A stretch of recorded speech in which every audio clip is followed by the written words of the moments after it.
औरत के लिए बच्चे की विलादत और पैदाइश में आसानी के लिए कोई वजीफ़ा या दुआ बतलाइए। हज़रत मौलाना अशरफ अली थानवी अलैहि रहमा ने आमाल कुरानी में एक आयत के मुताल्लिक़ लिखा है।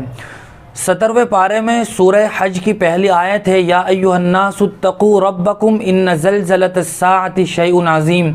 हर नमाज के बाद 3 मरतबा इस आयत को पढ़कर ख़ातून अपने ऊपर दम कर ले तो इस वजीफ़े के नतीजे में औरत के हमल में हिफाजत रहती है।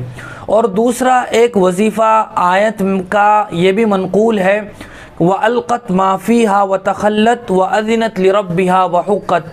30वें पारे में सूरह इंशिक़ाक़ जो सूरत है, इज़ा समाउ इंशक़्क़त, उसमें यह आयात है, व अज़िनत लिरब्बिहा व हुक़्क़त व अलक़त माफ़ीहा व तख़ल्लत।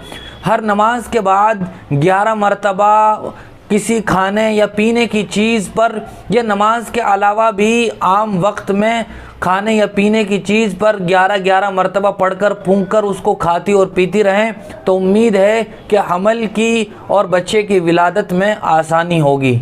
बहुत शुक्रिया मुफ्ती साहब आपका। इसी तरह की मज़ीद मसाइल की जानकारी के लिए आप हमारे दार अलक़म यूट्यूब चैनल को सब्सक्राइब करें, वीडियो के नोटिफिकेशन के लिए बेल आइकन को दबाएं, वीडियो को लाइक करें, सदक़ाए जारिया की नीयत से वीडियो को शेयर भी करें और इसी तरह अपने सवाल हम तक पहुँचाते रहें।